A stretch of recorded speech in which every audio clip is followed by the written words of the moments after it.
Bonjour et bienvenue à tous dans ce 13e live psycho, donc pour le Crous, pour les étudiants. Donc j'espère que vous allez bien. Je vais vous laisser quelques instants un petit peu pour arriver. Pendant ce temps-là, je vais essayer de régler mon autre ordinateur comme je le fais à chaque fois pour pouvoir suivre de manière un peu plus efficace vos commentaires. N'hésitez pas à me faire un petit coucou quand vous êtes là, à me dire que le son, l'image, ça vous va. En tout cas, n'hésitez pas. Alors, hop, le son, l'image, ça a l'air bon. Bonjour Karine, bienvenue dans ce live psycho sur le couple et la sexualité. Alors, déjà, pour aborder pourquoi ce thème a été mis en place, donc c'est un thème qui a vraiment été très demandé dans les précédents lives.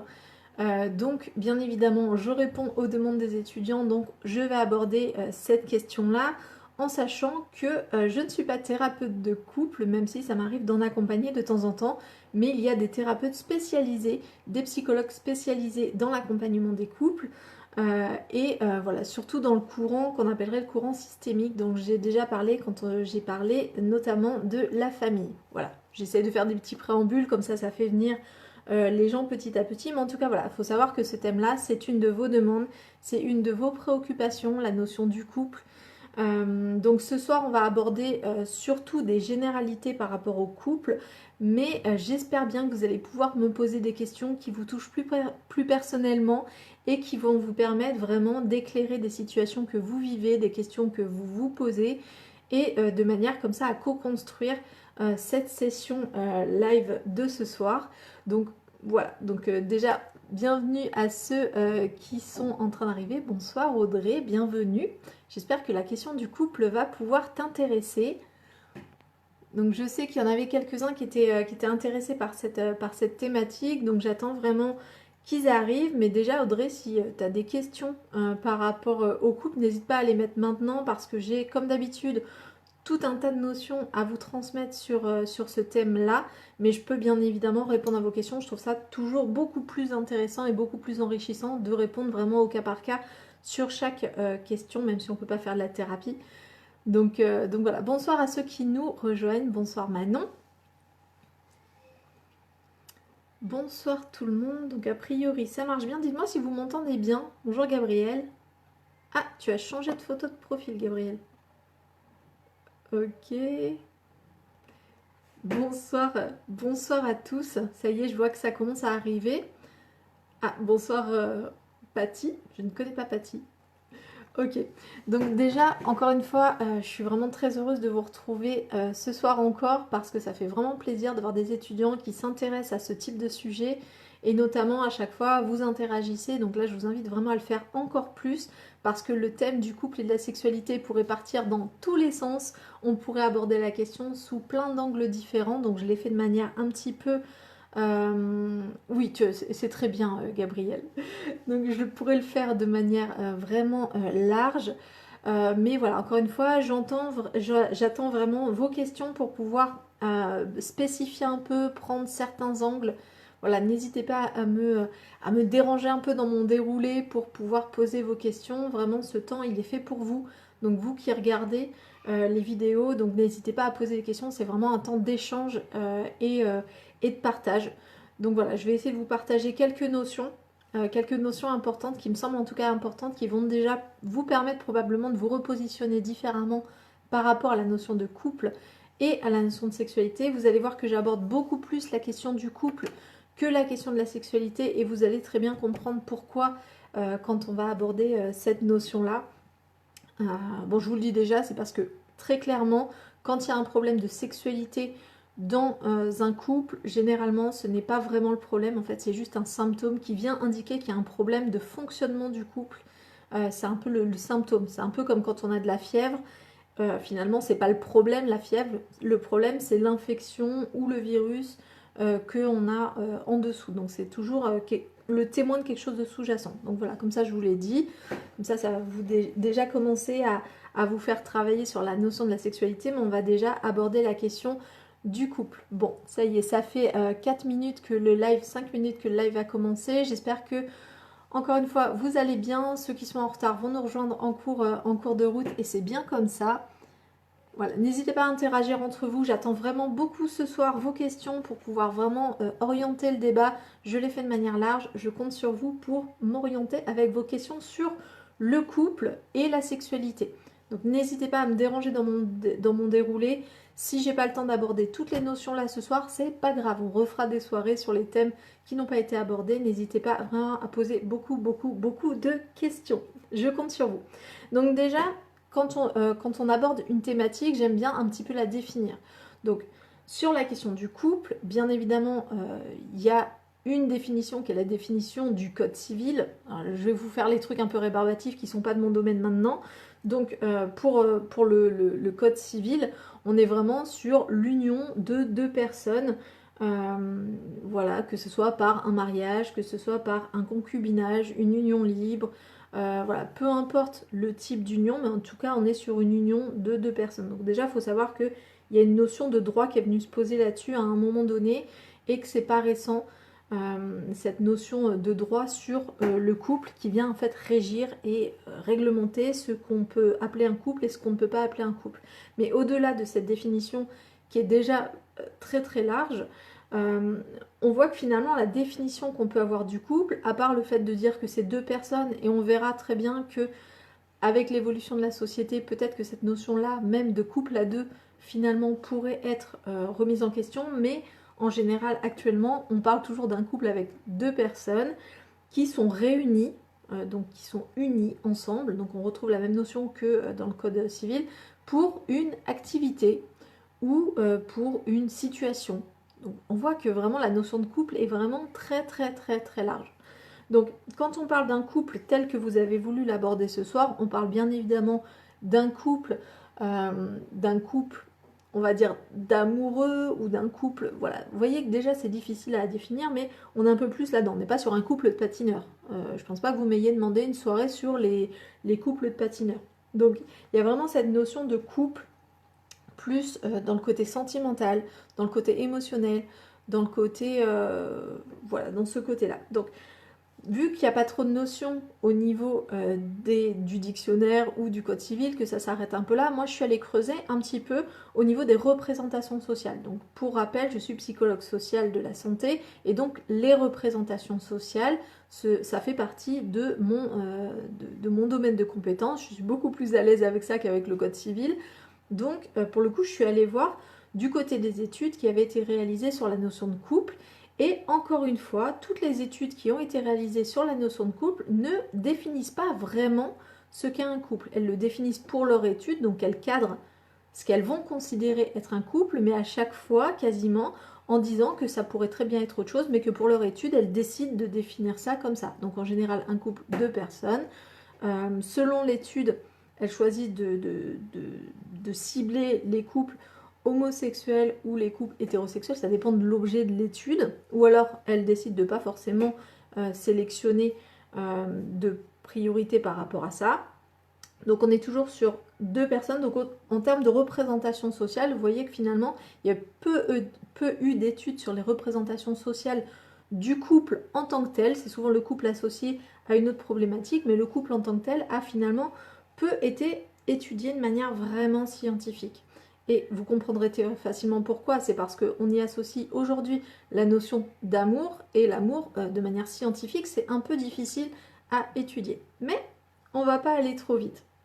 Donc déjà, bienvenue à tous ceux qui viennent d'arriver. Donc on parlait des représentations sociales autour du couple. En fait, pour cette notion de représentation sociale, vu que vous êtes, ça y est, 17 en train de regarder, je vais vous demander vraiment maintenant d'écrire dans le commentaire les 5 mots qui vous viennent quand on vous interroge sur la notion de couple. Quels sont les 5 premiers mots qui vous viennent quand vous avez le mot couple? Dites le couple, c'est... Et dites-moi les 5 premières choses qui vous viennent, histoire de balayer un petit peu cette notion. Spontanément, qu'est-ce qui vous vient? Gabriel, Valentin, Ethan, Pierre, Clara. Allez, dites-moi dans les commentaires quels sont les mots qui vous viennent quand on vous interroge sur la question du couple. Le couple, pour vous, c'est quoi? Dites-moi les mots. Ça peut être des adjectifs, ça peut être des noms d'animaux, des noms de ce que vous voulez. Voilà, mais je vous demande vraiment de le mettre maintenant et on va voir ce qui ressort.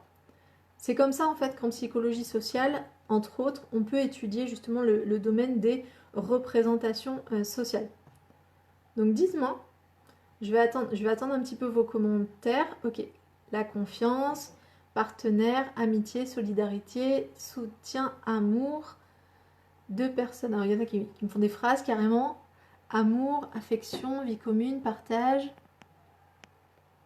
Ok. Partage, amour, entraide. Ouais. Respect. Ok. Les autres, quels sont les mots qui vous viennent, même si c'est des mots qui ont déjà été mis, hein, n'hésitez pas à mettre les 5 mots à la suite. Qu'est-ce qui vous vient quand on vous parle de couple? Ce que c'est, ce à quoi ça vous fait penser, la patience, ouais, pas mal. Ok. Les autres? Alors comme d'habitude, j'ai peut-être un décalage entre les commentaires et quand je les reçois, mais en tout cas, n'hésitez pas à mettre ce à quoi ça vous fait penser. Et moi, je vais vous dire ce que je trouve le plus généralement dans le peu d'études que j'ai pu voir et surtout dans ce que je peux entendre chez mes patients qui me parlent de leur couple. Alors très souvent, il y a la notion de le couple, c'est effectivement un lien avec l'amour. Faut savoir que cette notion de couple et amour, c'est quelque chose qui est quand même assez récent. C'est-à-dire qu'avant, les couples étaient souvent considérés par rapport au mariage et que le mariage n'était pas forcément un mariage d'amour. Donc c'est quand même quelque chose qui est assez récent. Donc on voit que dans les représentations sociales actuelles, le lien avec l'amour est très important. La famille, ouais. Confiance et communication, ouais, s'ouvrir à l'autre. Tout ce que vous mettez est très bien. Amour, partage, compréhension, communication. Ok. Donc on voit que c'est des domaines particuliers. Donc quand j'interroge du coup mes patients sur la question du couple et de ce que c'est pour eux, ou quand je les écoute me parler de ce que c'est pour eux, bien évidemment il y a un biais puisqu'ils viennent voir un psychologue pour parler de leur couple, donc en général ça va pas forcément très fort. Mais souvent ce que j'entends c'est que le couple, effectivement c'est deux personnes, que c'est relié à l'amour, mais que le couple c'est quelque chose de compliqué. C'est-à-dire que c'est compliqué, c'est-à-dire que c'est pas simple. C'est pas quelque chose qui va de soi, c'est pas quelque chose qui se met en place facilement. C'est quelque chose qui finalement peut créer des problèmes. Mais en même temps, parce qu'on pourrait dire si ça crée que des problèmes, pourquoi les gens se mettent en couple? Eh bien pour une autre représentation sociale qui est reliée au couple, c'est que le couple, c'est bien. Le couple, c'est une bonne chose. Le couple, justement parce qu'il y a l'amour, qu'il y a l'entraide, tout ce que vous avez dit, et bien du coup, c'est quelque chose qu'on va rechercher parce que c'est intéressant et que ça apporte quelque chose à la personne. Très souvent aussi, c'est vécu comme une nécessité.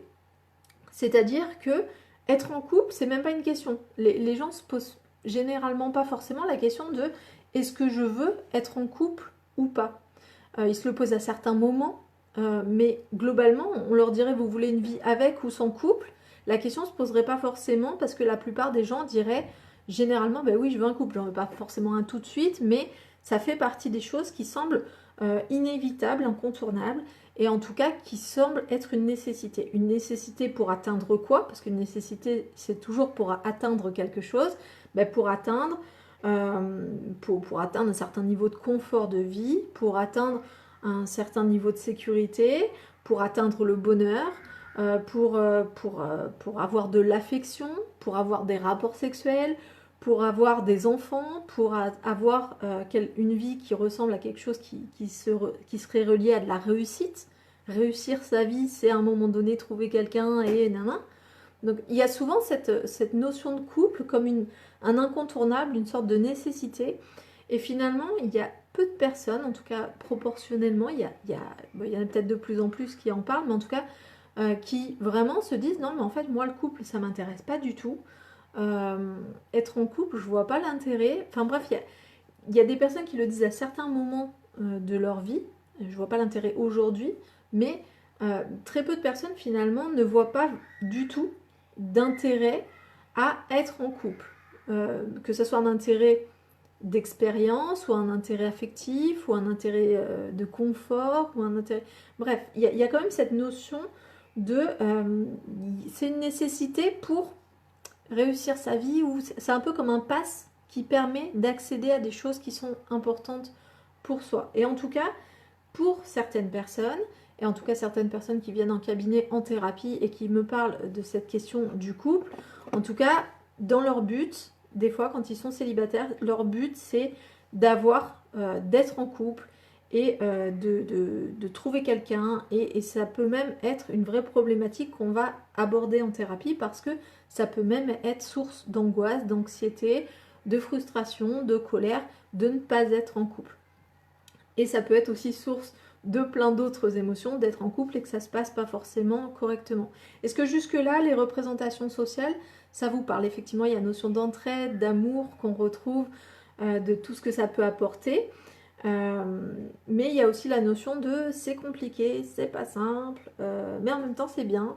Donc voilà, vous voyez qu'il y a finalement pas mal de représentations sociales autour de cette notion de couple, qui finalement font que finalement c'est quand même des choses qu'on va atteindre, qui sont des choses quand même importantes, en tout cas qui peuvent sembler importantes pour les personnes. Du coup ça fait que la notion de couple est une notion à fort enjeu, c'est-à-dire que être en couple c'est quelque chose qui vraiment est importante pour beaucoup de gens, et que ça se passe bien dans leur couple c'est important, et du coup il y a un enjeu qui est fort, d'où le fait que ça soit parfois anxiogène, que ça soit des fois les personnes se prennent vraiment beaucoup la tête pour trouver la bonne personne, et on en parlera de ce concept de la bonne personne.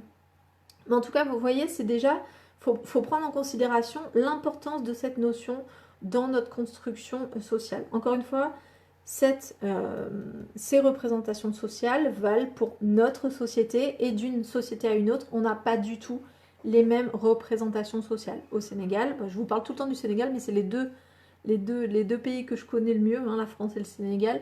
Donc au Sénégal, les représentations sociales du couple ressemblent un petit peu, mais sont très différentes, parce que le couple sera encore plus le moyen de construire une famille, d'avoir une descendance. Enfin bref, les systèmes familiaux ne sont pas exactement les mêmes, et du coup, le couple est un moyen d'atteindre vraiment le côté familial et le côté descendance de manière beaucoup plus prégnante. Ok, est-ce que pour l'instant tout le monde suit? Dites-moi. Le problème, c'est quand une personne n'existe plus qu'à travers l'autre. Ouais, on va parler de l'équilibre dans le couple. Sonia, c'est hyper important. Effectivement, c'est hyper important. Mais gardez en tête quand même que c'est quand même pas rien, un couple. C'est-à-dire que ça travaille quand même pas mal de monde, et il y a énormément de gens qui mettent le couple au centre de leur vie, ou au centre de leurs préoccupations. On avait vu lors d'un précédent live, alors je sais plus si c'était un live sur le partage social des émotions. On avait vu qu'à un moment donné, le conjoint, le compagnon de vie devenait la première personne à qui on partageait ses émotions, à qui on parlait des problèmes ou des choses qu'on avait vécues qui étaient un peu émotionnelles dans la journée. Le partenaire devenait à, je sais plus, 80%, plus de 80%, la personne prioritaire à qui on parle de tout ça. Donc on voit que c'est important aussi dans le partage des émotions, mais on en reparlera. Pour l'instant, tout va bien? Célibataire en ce moment. Et oui, Mariam, bah oui, de toute façon, il faut... Enfin, tu es née célibataire, Mariam, a priori. Ok, donc ça peut arriver dans la vie, et c'est pas forcément grave, en fait, dans l'absolu. Donc, pardon, désolée, j'ai bougé un peu l'ordinateur. Donc, on l'a vu la semaine dernière, donc je vais pas trop revenir dessus, mais le couple, comme la famille la semaine dernière, a une vie. C'est-à-dire qu'il y a un cycle, le couple passe par différentes phases qui sont très importantes, parce que à chacune des phases, on va avoir des enjeux un peu différents et des problématiques un peu différentes. Donc, la phase première du couple, c'est la rencontre, bien évidemment. C'est-à-dire que le but, c'est à un moment donné de rencontrer une personne, si on veut construire un couple, une personne. Et cette rencontre, beaucoup de personnes mettent énormément d'enjeux dessus, se cassent beaucoup la tête pour créer la rencontre parfaite ou pour créer des lieux de rencontre, des enjeux de rencontre. Et du coup, c'est vraiment, elle est importante. Ce moment est très important dans la vie du couple. La preuve, c'est que généralement, les personnes se souviennent, même très longtemps après, de comment ils se sont rencontrés, du début, de la genèse de cette histoire-là. Ensuite, il y a bien évidemment la construction du couple, donc c'est la première phase, la phase de découverte, la phase où on apprend à connaître l'autre, la phase où on apprend à se connaître aussi avec l'autre, en présence de l'autre. Très souvent, on retrouve des choses qu'on connaît déjà, mais parfois on découvre aussi des choses sur nous-mêmes, des fonctionnements, des réactions, des choses qui nous plaisent pas. Et donc ça, c'est toute la phase de construction. Après, il y a la vie, on va dire la phase de croisière du couple, c'est-à-dire que c'est la longévité du couple. On n'est plus exactement dans cette phase de découverte, on connaît plus ou moins l'autre, on a l'impression d'avoir un peu trouvé un certain fonctionnement qui fait que ça fonctionne bien ensemble. Et dans la phase de croisière, c'est la continuité. Et donc, il peut y avoir dans cette phase-là une baisse de certains sentiments ou une hausse de certains sentiments. En tout cas, c'est pas une phase totalement stable. Il peut y avoir des péripéties qui renforcent ou qui fragilisent le couple. Mais en tout cas, dans cette phase de croisière, il se passe encore des choses, mais concrètement, les deux personnes, normalement, se connaissent un petit peu, ont mis déjà en place quelque chose, et après, il n'y a que de la régulation et de l'évolution du couple. Et puis, la dernière phase, bien évidemment, c'est la fin du couple. Et tout couple a une fin. C'est-à-dire que même jusqu'à ce que la mort nous sépare, ça veut dire qu'à la fin, il y a la mort qui les sépare, vous voyez. Donc il y a toujours une fin. Et bien évidemment, quand on se met en couple, on ne pense pas à la fin. On ne pense pas à l'après. De la même manière que quand on a un enfant, on ne pense pas forcément au moment où il va quitter la maison. Et bien au moment où on se met en couple, on ne pense pas forcément au fait qu'il y aura forcément une fin, même si c'est une fin par décès. Vous voyez. Donc voilà, donc il y a une vraie, dans le couple, il y a une vraie histoire, c'est-à-dire qu'il y a une histoire de couple avec un début, des péripéties et une fin, un peu comme une vraie histoire, un peu comme un conte de fées, vous voyez. Et c'est bien le problème, parce qu'on fait beaucoup de rapports entre le couple et le conte de fées. Mais comme d'hab, je ne vais pas anticiper, on en reparlera. Donc maintenant, je vais vous proposer de parler justement pour les célibataires ou pour les gens qui sont déjà en couple de cette notion de la rencontre, notamment au travers du critère de trouver la bonne personne. Est-ce qu'il y en a parmi vous qui ont déjà essayé de trouver la bonne personne ou eu l'impression de trouver la bonne personne? Donc comme d'habitude, hein, j'attends vos commentaires un petit peu. Mais on va parler vraiment de cette notion de la bonne personne parce que cette notion de la bonne personne va très souvent biaiser la rencontre. C'est-à-dire que tout comme les choix, ben on fait les meilleurs choix pour soi au moment où on les fait, on n'est pas sûr en fait quand on rencontre une personne qu'elle soit la bonne personne sur le long terme. On ne peut absolument pas en être sûr. L'idée qu'on peut avoir de trouver la bonne personne est reliée à un autre concept qui est l'amour unique.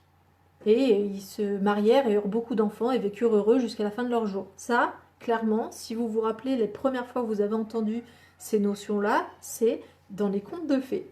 Donc, dès l'enfance, vous êtes conditionné, on vous apprend, vous êtes oui, conditionné, c'est le bon mot, pour avoir cette idée en tête que l'amour serait relié au couple et que un couple pourrait durer dans le temps et jusqu'à la fin des jours et ils vécurent heureux. C'est un peu comme si vraiment c'est le conte de fées, c'est-à-dire tout se passe bien, ils ont des enfants, tout se passe bien, pas de problème jusqu'à la fin. Et c'est un peu une promesse qui est bien évidemment une promesse mensongère, sauf si on est une princesse dans un conte de fées, parce que concrètement, il n'y a aucun couple qui ne traverse à un moment donné des difficultés, qui à un moment donné ne se pose pas la question de la rupture, de la séparation, du réaménagement. Et il y a énormément de couples aussi qui clairement ne finissent pas leur vie ensemble. Il y en a de plus en plus. Il y a de plus en plus de gens qui remettent en question le couple et qui s'autorisent à se séparer. Mais en tout cas, voilà, c'est vraiment très important. Alors, si vous entendez des bruits, ce sont mes enfants qui sont en train de jouer dans le couloir. Donc, tout va bien. Déjà, sur la question de la bonne personne, j'ai vu que ça avait réagi. Qu'est-ce que vous dites, du coup? Non, il y en a qui n'ont pas trouvé encore leur âme sœur. On revient un peu sur le concept du prince charmant, de l'âme sœur, la bonne personne. Voilà. Oui, mais on n'est plus ensemble, c'est horrible ce live. Ah, désolée. Désolée Sonia. Moi idem, mais je voudrais savoir pourquoi on perd le désir. Je me pose ces questions. Ah oui, ça on en parlera, c'est important de comprendre le mécanisme en fait. C'est un mécanisme assez logique. On verra que c'est lié à des hormones, notamment l'hormone de l'ocytocine. Bref, donc cette notion de la bonne personne va biaiser énormément le couple et le ressenti, le vécu de chaque personne dans le couple parce que, en fait, déjà d'entrée de jeu, on va avoir une image préconçue de la personne qui pourrait nous correspondre, on va tout focaliser là-dessus et il y a des personnes qui passent à côté de gens très bien ou de gens qui pourraient très bien leur apporter ce qu'elles recherchent dans leur vie parce que ils n'ont pas les critères du listing qu'elles ont fait ces personnes de la bonne personne. Donc elles vont déjà passer à côté de personnes intéressantes qui ne sont pas forcément les bonnes personnes mais qui seraient des personnes tout à fait convenables pour passer une vie vraiment sympathique. Et puis aussi ce qui va se passer c'est que même si c'était les bonnes personnes au moment où elles se sont mises en couple avec, vu que les personnes évoluent dans le temps et que les personnes continuent de changer, et ben cette qualité de bonne personne peut se perdre. Les personnes sont destituées et finalement les gens requalifient en disant ah ben non mais du coup ce n'était pas la bonne personne. Et du coup ça c'est très très très difficile à vivre pour la personne qui le vit, d'avoir l'impression de s'être trompée, de ne pas avoir fait le bon choix, d'être passé à côté de quelque chose ou de quelqu'un qui aurait été plus intéressant ou qui aurait été mieux et avec qui ça aurait été plus sympa. Et donc, c'est difficile aussi pour la personne qui est en face, qui était la bonne personne jusqu'à ce qu'à un moment donné, on change d'avis ou qu'on ressente les choses différemment, et qui se voit destituée, un peu comme si le prince charmant tombait de son trône, et on le faisait tomber de son cheval blanc, et qu'on lui disait non, finalement t'étais pas le bon, désolée, je me suis trompée. Et donc cette notion de bonne personne, vraiment... c'est quelque chose que je vous invite vraiment à mettre de côté pour pas forcément chercher la bonne personne, mais pour chercher une personne qui vous convienne, tout simplement. Ça change tout le paradigme en fait. Chercher une personne qui nous convient, c'est pas du tout la même chose que de chercher la bonne personne. Et peut-être que dans votre vie, il y aura plusieurs personnes qui vont vous aller et que vous allez pouvoir même enchaîner des relations. Même s'il n'y en a pas beaucoup, hein, mais enchaîner des relations avec des personnes tout à fait convenables qui vont vous apporter quelque chose, avec qui vous allez partager des choses vraiment sympas. Et le fait de ne pas avoir la pression de la bonne personne va vraiment permettre déjà de baisser un peu la tension dans le couple. Alors, ok, je vois qu'il y a des questions. Je pense un peu compliqué de rester avec la même personne pendant 50 ans car on évolue beaucoup et pas forcément de la même façon. Oui, Audrey, tout à fait. Ouais, la bonne personne, effectivement, ne veut rien dire. Pour le coup, la notion des contes de fées, alors rappelez-vous que l'espérance de vie augmente énormément et que forcément, la notion du couple et de ce qu'on va chercher dans le couple va forcément évoluer avec cette évolution de la société et de l'être humain. C'est-à-dire que nos grands-parents ou nos arrière-grands-parents, quand ils se mariaient, ils n'avaient pas le truc de se dire on va rester 50 ans ensemble, 60 ans ensemble. Ils n'avaient pas ça. Aujourd'hui, des personnes qui se trouvent à 20 ans, si elles passent toute leur vie ensemble, faites le calcul, ça fait quand même 60 ans ensemble, 60 ans de vie commune, 60 ans à partager des galères, 60 ans à vivre des choses, 60 ans de petits déjeuners, toujours les mêmes, 60 ans à faire les mêmes activités. Enfin, je ne sais pas si vous imaginez, mais c'est énorme. Donc, bien évidemment, la vision du couple qu'on peut avoir aujourd'hui et du couple qu'on construit aujourd'hui ne peut pas être la même que celle de vos parents, de vos grands-parents, de vos arrière-grands-parents. Et chaque génération fait évoluer la notion de couple. Donc le couple tel que vous allez le vivre, c'est déjà peut-être pas exactement le même que ce que moi, je vis actuellement. Parce que même si on n'a pas énormément de différence d'âge, je suis pas si vieille que ça quand même, mine de rien, les quelques années qui nous séparent, il s'est passé énormément de choses au niveau social, il y a eu énormément de changements. Et je le vois d'ailleurs quand j'ai les étudiants en cabinet avec qui on parle de leur couple et de leur façon de gérer les choses, je vois qu'à mon époque, c'était pas du tout les mêmes enjeux, c'était pas du tout la même chose. Et c'est très bien comme ça, en fait, c'est qu'à chaque fois, le couple va être adapté finalement à la situation, à la société, et ça évolue, et c'est très bien comme ça. Ça serait très étrange que finalement, ce soit la seule chose qui n'évolue pas, concrètement, puisque les relations sociales évoluent, même la technologie finalement soutient le couple, donc les gens se rencontrent sur des sites de rencontres, il y a Tinder, enfin il y a plein de manières d'être en couple ou d'être dans d'autres relations que des couples. Et je ne vais pas dire que c'est nouveau, d'accord, mais c'est soutenu par la nouvelle technologie. Alors oui, donc pour reprendre ce que disait Audrey, effectivement, peut-être que le prince charmant et Cendrillon, par exemple, quand on a écrit ils vécurent heureux et eurent beaucoup d'enfants jusqu'à la fin de leur vie, ben peut-être que ça concernait peut-être 20 ans, ou 30 ans, ou 40 ans max, vous voyez. Alors qu'aujourd'hui, c'est beaucoup plus de temps, donc forcément, on envisage les choses différemment. Donc la bonne personne, c'est pas forcément la bonne personne pour toute sa vie. Et il y a vraiment cette notion qui reste vraiment ancrée de il faut que je trouve la bonne personne, faut pas que je me trompe, faut que ça soit la bonne personne à présenter à mes parents, faut que ça soit la bonne personne pour toute ma vie entière. Ça vous met une pression. Franchement, c'est chaud, quoi. Ok, on continue un petit peu. Ouais, une personne qui nous convienne, je trouve que c'est une formulation qui est finalement assez intemporelle et qui va vraiment vous permettre de focaliser sur les bons indicateurs. Et on parlera des indicateurs parce que ça me semble vraiment, vraiment important dans la société actuelle où les enjeux par rapport au couple ne sont pas du tout les mêmes que, encore une fois, ceux de nos grands-parents.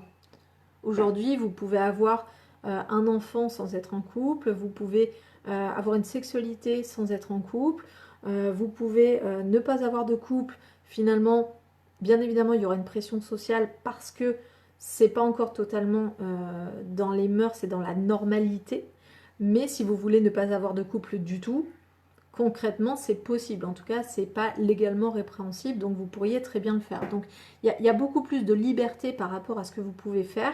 Et du coup, partir d'une personne qui nous convienne, si on est dans une démarche de recherche d'une personne ou d'un couple, ou de créer un couple, ou de vivre la vie de couple, concrètement, ça nous permet d'être vraiment centré sur des choses qui sont importantes pour nous. Ok, de mon côté, je ne cherche pas vraiment la bonne personne. C'est plutôt si ça accroche avec quelqu'un pendant assez longtemps, j'envisage ensuite la relation de couple. Ok. Donc là, on voit que finalement, elle est plutôt sur des notions de feeling, donc plus que sur des critères, mais le feeling reste un critère. C'est-à-dire que, est-ce que parce que tu as le feeling, ça devient, du coup, tu as le check. C'est bon, j'ai le feeling, c'est bon. Plus 2-3 critères, j'imagine, qui sont peut-être implicites pour toi ou totalement explicites. On a tous des critères. Clairement, rien que de se catégoriser, je sais pas, homosexuel, hétérosexuel, bisexuel ou n'importe quoi, c'est déjà finalement commencer à faire une liste de critères de la personne avec qui on veut être. Alors il y a quand même plein de gens qui se catégorisent pas, mais finalement, on a toujours en fait des critères qui soient, qu'on en ait conscience ou pas, on a des critères. On en a forcément. On a des attirances pour certaines personnes, que ce soit des critères physiques, des critères sociaux, des critères d'âge, des critères de lien de parenté, par exemple. Par exemple, je ne veux pas sortir avec quelqu'un de ma famille, par exemple. C'est un critère. Est-ce qu'il est de ma famille? Non. Ok, donc c'est bon. Vous voyez, on a toute une liste de critères qui sont finalement inscrits dans votre tête, dans vos process, par votre éducation, parce qu'on vous a dit qu'il fallait telle ou telle chose, que c'était important, machin, machin, par votre expérience.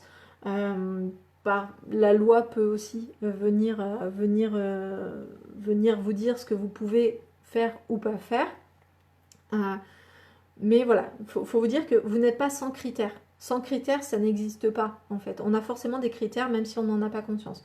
Donc déjà, pour ceux qui sont en recherche, ou en tout cas en démarche de vouloir se mettre en couple, vous pouvez vous faire une petite checklist de dire, ok, c'est quoi mes critères, en fait? Et peut-être que vous n'en avez pas de manière consciente, mais ça vaut le coup de se dire, en fait, implicitement, je me suis fixé quoi comme critères, en fait? Encore une fois, que ce soit des critères de sexe, de genre, d'âge, de style, de localité. Il y en a pour qui les relations à distance, c'est pas un problème. Pour d'autres, ça sera totalement rédhibitoire. Des notions de style, genre plutôt intellectuel, plutôt un sportif, plutôt un manuel, plutôt je sais pas, quelqu'un qui aime beaucoup travailler ou quelqu'un qui justement passe plus de temps à la maison, qui a envie de faire des loisirs. Enfin voilà, vous avez forcément une liste de critères un peu implicite. Par rapport à la rencontre, souvent l'erreur que les gens font, c'est justement de se dire, bon ben voilà, pour rencontrer des gens et potentiellement la personne qui m'intéresse, je vais sortir beaucoup et aller à plein d'endroits différents, comme ça je vais voir plein de gens différents.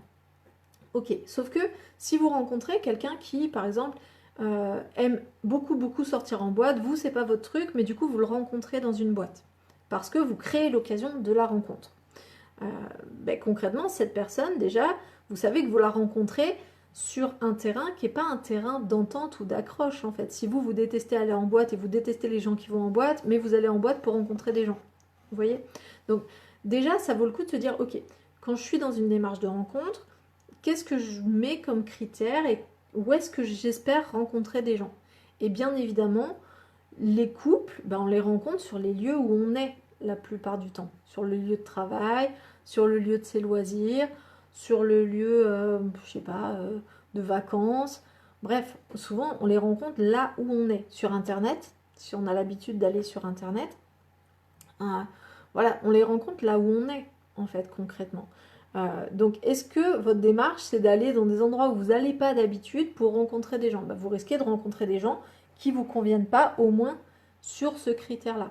Mais ça peut être intéressant parce qu'ils peuvent vous ressembler sur d'autres critères. Donc, vraiment à jauger, mais en tout cas, si vous écumez toutes les boîtes pour rencontrer des gens, alors que les boîtes, c'est pas du tout votre truc et que vous avez même une appréhension ou quelque chose de négatif par rapport aux gens qui sortent en boîte, clairement, ça ne sera pas un bon endroit pour rencontrer. De la même manière, les sites de rencontres, si vous avez des a priori sur les gens qui vont sur des sites de rencontres, n'allez pas sur les sites de rencontres pour rencontrer quelqu'un. Ça sera un peu paradoxal, c'est-à-dire que vous allez rencontrer des gens qui, d'entrée de jeu, vont pas vous correspondre sur des critères importants pour vous. Voyez sur le principe. Mais en tout cas, voilà, dans les cycles de vie, encore une fois, il y a la rencontre. Et elle est très souvent source de problématiques pour des personnes qui se mettent trop la pression à trouver la bonne personne ou une personne parfaite ou une personne puis qui veulent pas se tromper, donc du coup elles prennent beaucoup de temps avant d'essayer d'avancer un petit peu dans la relation et tout ça. Et peu importe, en fait, à un moment donné, c'est de l'expérience. Le couple, c'est toujours une expérience. Donc ok, j'avance un petit peu si ça vous va. Est-ce que vous avez des questions pour l'instant sur ces notions-là? Gardez en tête qu'en fait, si vous avez trop de critères, si vous cherchez, alors si par exemple vous cherchez un homme, que vous soyez un homme ou une femme, si vous cherchez un homme, vous le cherchez fort, rassurant, mais aussi sensible, capable de pouvoir subvenir aux besoins de votre famille, mais en même temps qui vous laisse travailler et être indépendant. Bref, faut vous dire que finalement, si vous collez trop à vos critères, vous allez vous retrouver à chercher le monstre de Frankenstein, c'est-à-dire des morceaux de personnes, des morceaux d'êtres humains qui vont pas forcément ensemble, et vous allez du coup passer probablement à côté de personnes super intéressantes juste parce qu'elles ne correspondent pas sur un ou deux critères. Donc à la rigueur, il vaut mieux avoir peu de critères, vraiment avoir des critères rédhibitoires, genre par exemple, je sais pas si vraiment le sexe c'est important pour vous de prendre un homme ou une femme ou quoi, que vraiment vous ressentez à l'intérieur de vous que c'est quelque chose d'important, Vous pouvez prendre ça comme critère, et puis peut-être critères d'âge, peu importe, en sachant que vraiment ces critères vous sont quelque part imposés aussi par des codes sociaux, par votre éducation, par votre expérience, enfin bref. Vous n'êtes pas déconditionné totalement quand vous faites des critères. C'est pas vous qui faites totalement les choix de manière libre. Ils sont quelque part déjà pré-réglés par la société dans laquelle vous vivez. Voilà. J'ai vu qu'il y avait des commentaires. Aucune question pour l'instant. Qui ont pour seul critère humain, avec quelques préférences évidemment, mais qui sont très ouverts à tout. Ouais, bien sûr. Alors, donc sur le téléphone, j'ai pas tous les commentaires, mais sur l'ordinateur, je les ai. Donc, je prends le temps un peu de regarder vos commentaires. N'hésitez pas encore une fois à réagir. Oui, le critère humain, mais c'est un critère. C'est un critère. C'est-à-dire que vous pourriez très bien décider que pour vous, un couple, c'est avec un animal, je sais pas, j'avais vu un jour un reportage sur, je sais plus, c'était quelqu'un dans les pays d'Asie, je crois, qui s'était marié avec une poupée gonflable. Et il avait fait sa vie avec. Enfin bref, j'avais vu un reportage sur ça, je me dis, bah, la rigueur, si c'est sa vision du couple. Effectivement, c'est anormal, c'est-à-dire ça ne rentre pas dans la norme, c'est-à-dire dans la généralité de ce qu'on peut retrouver. Mais à la rigueur, il fait de mal à personne. Ok. Éthiquement décent, espérons-le au moins. Oui, mais pareil, l'éthique, c'est très social. C'est-à-dire que d'un pays à un autre, on n'a pas la même notion d'éthique derrière le couple.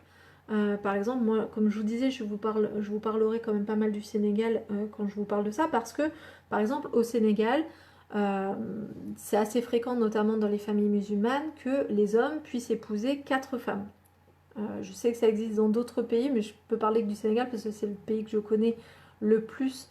Mais j'imagine qu'il y a d'autres pays où il y a cette pratique-là. Et du coup, ça change quand même la notion du couple. Et en France, ça serait juste inacceptable. Et forcément, ça serait compliqué. Ça serait compliqué pour quelqu'un qui ne partage pas les apports culturels qui font arriver à cette conclusion de un homme peut avoir 4 femmes. Mais concrètement, là-bas, ça ne pose aucun problème. Donc même quand on parle d'éthique, voilà, si c'est même humain, finalement, on pourrait se dire, est-ce que ça inclut les enfants, les bébés, les personnes âgées, les personnes handicapées, les personnes mortes.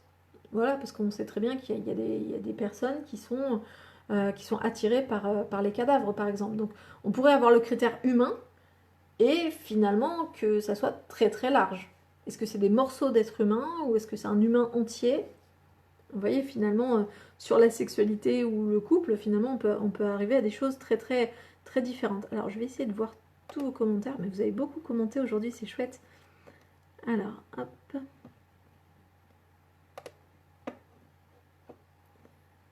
Alors, j'ai pas tous vos commentaires sur l'ordi non plus. Bon, on va essayer de répondre. Aucune question pour l'instant. Ok. C'est toujours pas trop légal en France d'être en couple avec un mort ou quelqu'un ayant moins de 18 ans quand on est majeur. Mais du coup, tu vois que finalement, tu peux coller tes critères à toi aux critères de la légalité. Ça, c'est pas un souci, par exemple. Mais ça reste ton critère. On peut très bien avoir un critère qui soit un critère illégal. Ça reste illégal. On est d'accord que ça reste illégal, mais la légalité et la loi... par exemple, en France, on n'a pas le droit d'avoir 4 femmes. Au Sénégal, on a le droit d'avoir 4 femmes. Donc, finalement, vous voyez bien que c'est très social, en fait. C'est très empreinte culture, même si ça nous semble évident dans notre culture. Rien que la notion d'amour, par exemple, le fait que dans le couple, il doit y avoir de l'amour, c'est quelque chose de super récent, en fait. Encore une fois, à un niveau des sociétés un peu constituées sur lesquelles on peut avoir des traces, depuis l'écriture par exemple, la notion d'amour n'est pas forcément un critère en fait. Enfin en tout cas ça n'en était pas forcément un. Aujourd'hui, de manière conventionnelle ou de manière normale, si on reprend la notion de norme, avoir des sentiments amoureux pour la personne avec qui on se met en couple, ça semble normal, voire c'est un critère important, voire obligatoire. mais ça n'a rien de rationnel en fait, c'est social. Ok, c'est vrai, mais coller ces critères à la légalité, ça permet de ne pas avoir de problème, et ça c'est cool. Ça dépend de quel problème tu parles. Je pense que tu as moins de problèmes relationnels peut-être avec un cadavre une personne humaine vivante. Bon, ça devient un peu bizarre comme discussion, mais tu vois que finalement, je parle pour Gabriel en fait, avec qui ça dialogue dans le chat sur le côté, avec des cadavres, la légalité, tout ça. Donc, ces critères, en fait, sont des critères sociaux, ce sont des critères conventionnels. Voilà. C'est rare qu'il y ait des personnes qui arrivent vraiment avec des critères vraiment totalement originaux. Vous voyez? Et en général, on va les cataloguer de fétichistes, de personnes mentalement instables. Bref, ça va être très compliqué. Donc, dites-vous que la bonne personne, il vaut mieux penser en personnes qui vous conviennent, vous souffrirez moins, ça sera plus juste et vous serez beaucoup moins déçus, concrètement. Dans le temps, ça durera peut-être un petit peu plus, ça sera peut-être un peu plus pérenne. Si la police rentre chez toi et que tu as un cadavre, ils vont pas se demander si c'est son partenaire. Oui, effectivement. Effectivement. Mais déjà, faut-il qu'il rentre chez toi. Donc, effectivement, relatif, ce que j'entends par là aussi, c'est dans le cas où vous avez cité, la poupée gonflable ne pose pas la question du consentement. Il n'y a pas de mal en termes absolus causé à autrui. Oui, effectivement, il n'y a pas de dommage. C'est pour ça que je disais, cette personne-là fait de mal à personne, mais on pourrait très bien lui reprocher, par exemple, de trop bouger les codes sociaux et d'être en dehors de la déontologie, de l'éthique, de la morale. Voilà, chercher le mot, c'est la morale. Voilà. Ce qui a été le cas pendant longtemps en France avec les personnes et l'homosexualité, par exemple.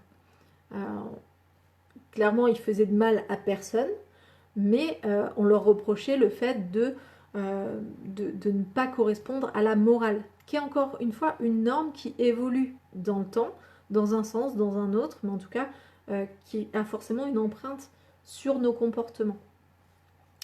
Ok. Alors, mais comment est-ce que comment on sait que c'est une personne qui nous convient? Je ne parle pas du cadavre. Oui, j'imagine c'était ça que tu parles pas du cadavre. En fait, au moment où on le sait, on sait que la personne nous convient au moment où on fait le choix. Mais ça ne veut pas dire qu'elle va nous convenir toute notre vie ou qu'elle va nous convenir dans toutes les situations. C'est justement le fait de passer du temps dans la phase de construction et dans la phase de croisière avec la personne qui va nous permettre de voir si le fait qu'elle nous convienne finalement est valable dans le temps, dure dans le temps. C'est un peu comme, je ne sais pas, si vous avez vous achetez des nouvelles chaussures, par exemple, très, très malin d'associer la notion de couple et de chaussures, mais en tout cas, voilà. Imaginons que tu achètes des nouvelles chaussures, c'était ça. Au moment où tu les achètes, tu les as essayées vite fait dans le magasin, tu as l'impression qu'elles te conviennent, tu les achètes. Mais ça ne veut pas dire que ces chaussures vont te convenir de partout. Peut-être qu'à un moment donné, elles vont te faire un peu mal aux pieds. Peut-être que très rapidement, elles vont te faire mal aux pieds, mais il va falloir que tu les portes un peu pour que ton pied s'y fasse et que la chaussure se déforme un peu pour pouvoir associer bien les deux. Et bien en fait, un couple, c'est un peu pareil. C'est-à-dire qu'il y a une adaptation des deux personnes pour pouvoir être ensemble, ou alors ça ne marche pas, et à un moment donné, on change de chaussures, on se dit finalement je vais les donner à quelqu'un d'autre, ou alors je jette, ou alors voilà. Mais en tout cas, ou alors je continue de souffrir, même si elles me font mal, elles sont trop belles, du coup je les porte, tant pis. Mais en tout cas, à un moment donné, il y a une forme d'adaptation, soit une adaptation de ses attentes, une adaptation de ses comportements, une adaptation de l'un et de l'autre, et finalement ça permet d'accéder à autre chose, mais il y a une forme d'adaptation. Et c'est exactement pareil pour un couple. Je ne sais pas si ça te parle du coup, si ça répond vraiment à ta question. C'était ça par rapport à la notion de comment est-ce qu'on sait qu'une personne nous convient. En fait, c'est en essayant, et puis ce qui peut nous aider à définir ça, c'est en se connaissant bien. Depuis le début des lives, je vous bassine probablement avec ça, mais la connaissance de vous-même va vous aider à faire des choix qui vous conviennent mieux, y compris des choix de partenaire, en fait, ou des choix de ne pas avoir de partenaire. Encore une fois, ce soir, Le but, c'est pas de faire l'apologie du couple ou l'apologie du célibat. Chacun fait comme il veut. Et en tant que psychologue, j'ai pas d'avis à avoir sur la question. Chacun fait comme il veut. Et vraiment, en cabinet, concrètement, je prône vraiment ce truc-là. J'essaye vraiment de pousser les gens à prendre leurs propres décisions. Moi, j'ai pas d'avis à avoir sur la question. Donc, y a vraiment cette notion de la personne qui nous convient, ben, à un moment donné, c'est un ressenti, c'est une expérience, mais on peut absolument pas être sûr à 100%. D'où la deuxième notion que je vous invite à avoir aussi, c'est la notion de pouvoir changer, de pouvoir se questionner, de pouvoir remettre en question le couple, de pouvoir remettre en question son fonctionnement. Ça va vraiment vous aider pour pouvoir adapter, encore une fois, pour pouvoir comprendre ce qui est en train de se passer, pour voir si ça dépend de vous, si c'est juste entre vous et vous-même que ça va pas, ou si c'est dans le couple que ça va pas, ou si c'est juste la personne qui finalement vous convient pas.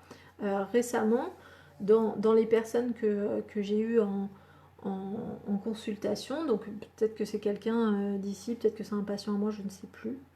J'avoue que je fais exprès justement de ne pas me souvenir forcément des associations entre les notions et les patients en dehors des séances. Mais il y a une personne qui me dit, bah oui, moi du coup je suis avec une personne qui aime... ah non, c'est un exemple que j'avais utilisé. Si par exemple vous êtes... si vous détestez les films d'horreur et que vous vous mettez avec quelqu'un qui adore les films d'horreur, si vraiment vous êtes terrifié par les films d'horreur et que l'autre c'est vraiment un fan, un passionné, peut-être que pour pouvoir vivre sa passion, ça va prendre une place dans le couple et que vous, ça vous ira pas. Ben, c'est pas la faute de l'autre, c'est pas de votre faute à vous, c'est juste que ça colle pas entre les deux, en fait. Il faut vraiment avoir cette notion-là de se dire, ok, ben en fait, un couple, c'est pas, vous n'avez pas signé avec votre sang, vous n'avez pas fait un pacte à la vie, à la mort, quoi. Surtout à vos âges, il faut quand même être à l'aise avec la notion de pouvoir se lancer et de pouvoir effectivement essayer ou ne pas essayer. Encore une fois, ça dépend de votre démarche dans le couple. Et pourquoi pas de pouvoir changer d'avis. On est quand même dans une société qui permet ça, qui permet d'être en couple de manière assez libre. Vous n'avez pas forcément besoin d'une validation par vos parents ou d'une validation par un juge ou par je ne sais pas quoi. Et vous pouvez très bien à un moment donné dire en fait ça me convient pas. Mais prenez le temps quand même, effectivement, de vivre assez la relation pour pouvoir être vraiment sûr que ça ne va pas. Par exemple pour les chaussures, c'est pas parce qu'à un moment donné, une fois j'ai eu mal que du coup je vais arrêter de les porter ou que c'est inconfortable que du coup je vais arrêter de les porter. Si ça m'a fait vraiment vraiment trop mal, par contre là c'est clair que je remets plus le pied dedans. Mon pied voudra même plus rentrer dedans. Mais si c'est finalement une sorte d'inconfort, mais je sais pas trop, ça vaut le coup de laisser le temps pour voir si ça s'améliore, pour voir si ce que ça donne en fait dans le temps. Donc c'est vraiment la deuxième phase de construction qui va être très importante par rapport à ça. Alors, pareil pour la procréation. J'ai loupé des commentaires. Ah, c'est terrible, c'est terrible. Comment je peux faire pour voir vos commentaires? Ah si, je vais faire comme ça pour les voir mieux et pouvoir bouger dedans. Dans les commentaires. Donc pendant que c'est en train de charger en bas, donc j'ai pas forcément suivi tous vos commentaires, donc je vais essayer de les reprendre. Il faut vraiment avoir la notion de ça. Et c'est normal qu'il y ait des crises dans le couple parce que tous les moments où ça va s'adapter, tous les moments où vous allez vivre des choses en lien avec des événements extérieurs, je sais pas, par exemple, tiens, un coronavirus qui arrive et qui met tout le monde en confinement, ben, si on est confiné ensemble ou si on est confiné séparément, ça change quand même quelque chose. Et ça serait normal que le couple, à ce moment-là, vive une période qui peut ressembler à une crise. Ça serait tout à fait normal. Et j'imagine que certains d'entre vous, peut-être, le vivent ou l'ont vécu.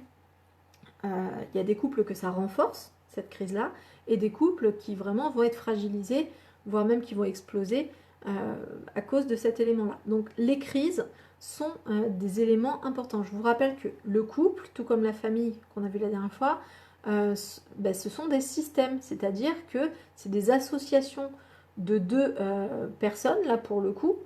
on va s'en tenir un deux, mais on garde l'idée que ça pourrait être plus que deux ou que ça pourrait être un peu différent.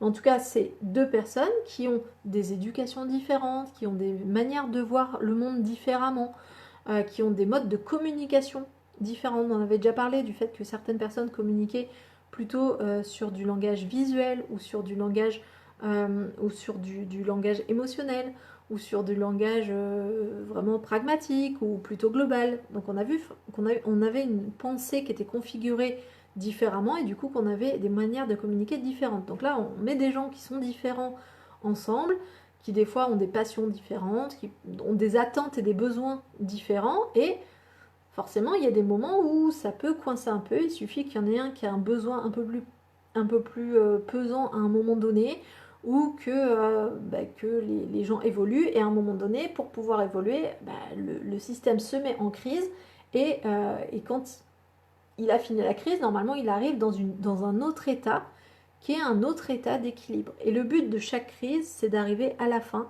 à un nouvel état d'équilibre. C'est pour ça que il y a plein de couples qui disent finalement qu'ils vivent des moments où finalement tout va bien, et puis d'un coup il y a une crise, et puis après de nouveau ça va bien, et puis hop, encore une crise, et souvent ils arrivent dans mon cabinet en disant mais on en a marre des crises. Oui, mais peut-être que les crises permettent de faire évoluer le couple aussi. Donc ça vaut le coup aussi de les accueillir et de se dire ok, qu'est-ce que je fais avec ces crises-là? Elles font partie en fait de la vie du couple. Alors, hop, hop, hop. Donc ça y est, j'ai accès à tous vos commentaires. Je vois que j'en ai loupé pas mal. Hop, hop, hop. Pas mal la comparaison avec les chaussures. Je suis la reine des métaphores. J'aime beaucoup les métaphores. Pour le coup, je trouve que c'est un très bon moyen de se représenter les choses un peu différemment de ce qu'on se dit d'habitude. Donc je comprends, très bien. Hop, hop, hop. Oui, dès lors que la personne n'a pas de trait histrionique, un étudiant en psycho ou en psychiatrie peut-être, ou une personnalité narcissique, autre chose qui font qu'elle fait semblant d'être quelqu'un d'autre complètement, ou autre élément qui font qu'elle se révèle être quelqu'un d'autre, ce qui peut être assez traumatisant. Mais en fait, on est tous quelqu'un d'autre en couple. Dans la phase de construction, comme dans la phase de rencontre, on ne se montre pas totalement sur son vrai jour. C'est-à-dire que comment vous expliquer ça? En fait, on ne montre qu'une facette de soi. Alors, je l'ai déjà expliqué dans un des lives, il me semble, mais en tout cas, je l'explique très très souvent en cabinet. Quand on est... en fait, une personne, c'est un peu comme un diamant qui serait sorti. À la base, c'était une espèce de pierre mal taillée, à l'état brut, comme ça, mais plein de potentiel, sorti de la roche, comme ça. Et puis, chaque expérience, donc c'était un gros caillou, comme ça, avec du potentiel, mais pour l'instant, il n'y avait pas grand-chose. Mais chaque expérience est venue finalement frotter le diamant. Et à force de frotter à un endroit, puis à un autre, parce qu'il y a des expériences différentes qui frottent à différents endroits, la personne devient un vrai diamant. C'est-à-dire avec des facettes plus ou moins grandes selon ce qu'elle a vécu, et aussi des failles. Dans les diamants, tous les gens qui connaissent un peu le principe du diamant vous le diront, ce qui rend la brillance du diamant, ce qui rend le diamant précieux, c'est les failles qu'il y a à l'intérieur. C'est ça qui permet à la lumière de traverser le diamant et de lui rendre son éclat qu'on aime chez le diamant. Donc en fait, tous et toutes, vous êtes des diamants qui ont été polis d'une certaine manière. Et en fait, quand on se présente à l'autre, ou quand on se rencontre, ou quand on essaye de rencontrer quelqu'un, on a tendance à présenter à l'autre la facette du diamant qu'on imagine que l'autre aimerait voir. Pour une raison très simple, c'est que en fait, on essaye d'attirer l'autre. C'est une histoire de séduction, d'attraction. C'est rare qu'on se présente avec sa pire facette, ou qu'on se présente avec la même facette qu'on a tendance à présenter à sa mère. Voilà. Dans tous les cas, il y a cette notion de séduction, et diamant et séduction, ça va bien ensemble. Mais pour le principe, vous n'êtes jamais la personne que vous montrez à la personne que vous essayez de rencontrer au moment de la rencontre. Donc oui, il y a une histoire de toute façon narcissique derrière, c'est-à-dire on veut se voir dans les yeux de l'autre tel qu'on aimerait être, en fait. Donc il y a le côté narcissique, dans tous les cas, dans la séduction. il n'y a pas de séduction sans côté narcissique. Et donc, il y a vraiment ce côté-là. Après, j'imagine que toi, tu parles plus... alors, je ne sais pas comment tu t'appelles parce que c'est marqué en arabe, je lis très très mal l'arabe.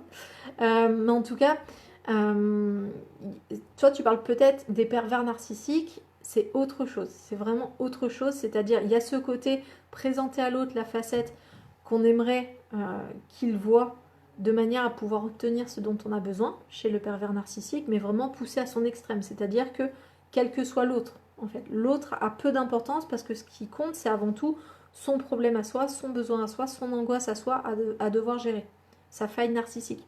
En gros, chez le pervers narcissique, c'est vraiment un diamant avec une maxi-faille, mais avec une manipulation des différentes facettes de manière presque professionnelle. Vous voyez? Je ne sais pas si la comparaison est vraiment la bonne, mais oui. Donc en fait, ça peut être traumatisant effectivement si on se rend compte à un moment donné qu'une des facettes qu'on n'avait pas vues et qui nous est présentée par l'expérience avec la personne finalement ne nous convient pas du tout. Ça peut être traumatisant, mais c'est pas forcément une tromperie sur la marchandise ou, je sais pas, un mensonge en fait. C'est juste que la personne vous a montré ce qu'elle pensait que vous aviez envie de voir pour pouvoir vous séduire, pour pouvoir vous approcher, pour pouvoir vous donner confiance, ce qui est normal en fait dans une relation de couple. Alors il y a des gens qui vont dire non mais finalement moi je me montre tel que je suis, je dis mes défauts tout de suite, je dis tout de suite. Oui mais ça montre quoi comme facette de vous? Ça montre une facette de vous où vous avez envie de vous montrer honnête. Donc ça reste de la manipulation, ça reste de la communication, ça reste de la séduction. C'est-à-dire que vous cherchez en face à produire l'effet de ah ben je peux être en confiance parce que je suis avec quelqu'un qui est honnête. Donc finalement on en revient, quelle que soit la facette que vous montrez, finalement on est sur de la tromperie parce qu'en fait on ne peut pas montrer toutes ces facettes d'un coup en fait. C'est pour ça que la phase de construction est intéressante et que le fait de vivre des expériences différentes dans cette phase-là va être super intéressante parce que du coup vous allez voir la personne sous différents angles en fait. Ok, alors dans les questions, si on force au couple, alors c'est Émilie qui dit ça, si on force au couple, c'est de la pression sociale et ça n'a aucun sens si on n'a pas encore rencontré une personne qui nous convient. C'est vraiment ridicule. Oui, alors il y a une pression sociale, mais qui est pas forcément malveillante en fait. Très souvent, alors si on parle de pression sociale, on va parler par exemple de la pression sociale mise par les parents pour que l'enfant trouve quelqu'un, pour que l'enfant soit bien, pour que... Voilà, il y a vraiment très souvent une bienveillance en fait derrière, même si c'est hyper maladroit de la part des parents parfois. Mais en tout cas, il y a la notion de eux pensent que le bonheur c'est égal au couple, parce que on leur a dit ça et que eux peut-être l'ont expérimenté de cette manière-là. Et du coup, s'ils veulent le bonheur de leur enfant, et ben du coup, ils vont avoir tendance à leur mettre un peu la pression, les pousser un petit peu pour qu'ils se pressent parce qu'ils ont peur qu'ils n'y arrivent pas. Enfin bref, il y a plein de notions là-dedans. Il n'y a pas tous les parents qui le font, hein, clairement. Des fois, il y a la pression sociale, déjà, dans les médias aussi. Vos amis. Ah, mais là, mais ça fait longtemps que tu es célibataire, tu veux pas rencontrer quelqu'un, allez, je te présente mon cousin, ma copine, un gars que j'ai croisé un jour. Donc oui, il y a une pression sociale, mais très souvent, elle part d'une intention bienveillante et c'est important de la prendre en tant que telle aussi. Oui, il y a une pression aussi pour la procréation. J'avais pas forcément prévu en fait de vous parler de grossesse et de choses comme ça parce que je me dis que c'est peut-être un thème qui vous intéresse pas, mais dites-moi si ça vous intéresse parce que ça fait partie pour le coup de mes thèmes de prédilection. Mais en tout cas, oui, il y a une grosse pression pour faire des enfants et c'est très souvent relié au fait de se mettre en couple. Alors qu'en fait, aujourd'hui, vous pouvez très bien avoir des enfants sans être en couple. Faut être clair là-dessus.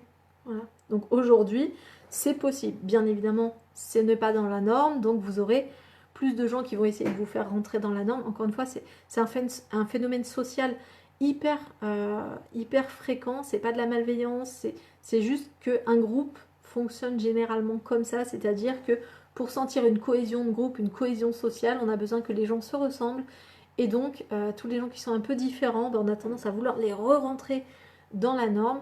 Et s'il y a beaucoup de gens différents, ben, du coup la norme peut alors se déplacer et parfois on peut accepter aussi des exceptions à la norme sans forcément qu'il y ait d'agressivité, mais la plupart du temps il y a vraiment la notion de troupeau, c'est-à-dire que quand il y a quelqu'un qui s'éloigne un peu, on a tendance à vouloir le ramener, donc c'est vraiment les phénomènes sociaux.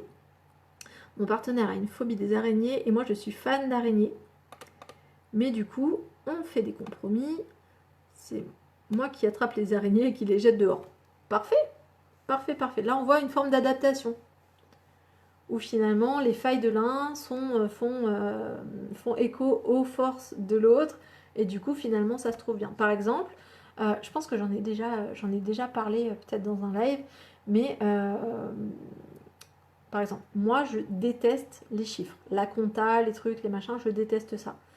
Mon mari est ingénieur, donc du coup lui il adore les chiffres, et ben concrètement on se partage les choses, et ça marche très bien comme ça. Donc oui, on peut avoir des couples qui se complètent sur différentes tâches. C'est intéressant. C'est très intéressant quand on arrive à une complémentarité. Alors, dites quelque chose à Chloé. Non. Qu'est-ce que... Ah. Qu'est-ce qu'être en couple? Justement, être en couple, pour Grace ou Grace, je ne sais pas comment ça se dit, être en couple, chaque couple va le définir. C'est-à-dire que derrière la notion de couple, une fois qu'on a passé le côté vraiment légal de la chose, où il y a par exemple un mariage ou un pax ou des choses comme ça, on peut avoir, c'est vraiment un truc déclaratif, c'est-à-dire qu'il y a des gens qui sont ensemble, qui entretiennent une relation sur des années, voire parfois, qui ont des rapports sexuels, qui ont parfois des enfants, qui vivent ensemble parfois et qui pour autant ne se déclarent pas en couple. La notion de couple est vraiment une notion de déclaration. On est en couple à partir du moment où on dit qu'on est en couple. Et on n'est plus en couple à partir du moment où on dit qu'on n'est plus en couple. Même si des fois on se voit, même si des fois... Donc vous voyez qu'il y a vraiment la notion de déclaration. Et un couple, c'est vraiment quelque chose de déclaratif. On dit qu'on est en couple et du coup, on est en couple. Et ça, c'est vraiment très très important. Et des fois, on voit vraiment un gros enjeu par rapport au fait de à quel moment on va le dire. À quel moment on va dire je t'aime si c'est important, à quel moment on va dire qu'on est en couple. Donc, qu'est-ce qu'être en couple? Eh bien, ça dépend du couple, en fait. Pour certaines personnes, ça va être vivre ensemble. Pour d'autres personnes, ça va être avoir des rapports sexuels. Pour d'autres personnes, ça va être avoir une relation affective. Pour d'autres personnes, il faut qu'il y ait de l'amour. Pour d'autres personnes... Donc, encore une fois, il n'y a pas de définition claire de ce que c'est qu'être en couple, à part la définition légale et administrative qui va considérer que deux personnes mariées sont en couple, par exemple, ou deux personnes pacsées sont en couple. Mais à part ces définitions-là qui ne correspondent pas forcément aux définitions du ressenti et du vécu des personnes, être en couple, eh ben, c'est ce que tu veux, en fait, Grace ou Grace. Désolée, je ne sais pas comment ça se dit. Donc voilà. Donc c'est comme un binôme en classe, sauf que vous faites un bout de chemin ensemble. Ouais, ok, ouais, effectivement. Moi je le vois souvent, donc on cherche toujours des métaphores avec les couples que je peux accueillir. Encore une fois, c'est pas ma spécialité, mais ça peut m'arriver d'en avoir en cabinet ou d'avoir un des deux avec lequel on parle de couple. En fait, selon les personnes, je vais avoir plusieurs métaphores différentes. Effectivement, il y a la question du binôme, il y a les questions du bout de chemin qui est intéressante. Avec le petit caillou dans la chaussure. Il y a un épisode de Cédric, un dessin animé pour les enfants qui parlait de ça. Enfin bref, je ne vais pas vous perdre dans les dessins animés. Mais ça peut être ça peut être une histoire d'association. Finalement, c'est une association de personnes qui s'associent pour un certain nombre de choses. Voilà, et derrière le côté associatif, il y a le côté valeur. Donc quand il y a la notion de valeur qui est très importante pour les personnes et qui sont déjà dans le milieu associatif, finalement, je peux utiliser cette métaphore-là de l'association pour les personnes. Il y a des métaphores dans la vie courante. Hein. On va vous dire, chaque pot a son couvercle, on trouve sa moitié. C'est vraiment des métaphores que j'emploie peu, à part pour les discréditer, parce que dans ma démarche, il y a vraiment cette notion-là que la personne n'est pas la moitié de soi-même.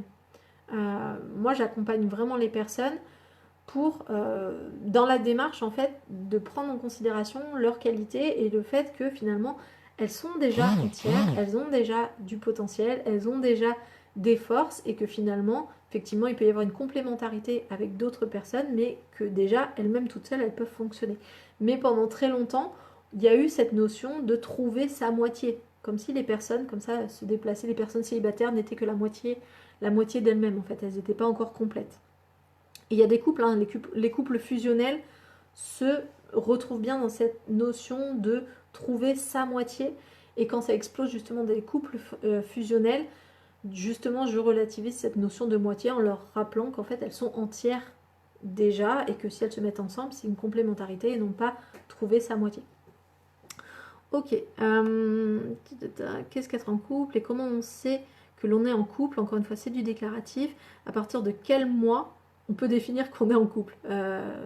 6 mois, 3 jours et 27 heures. Non, non, pour le coup, il n'y a vraiment pas de timing par rapport au fait d'être en couple. Tu peux être des années avec une personne sans pour autant considérer que tu es en couple.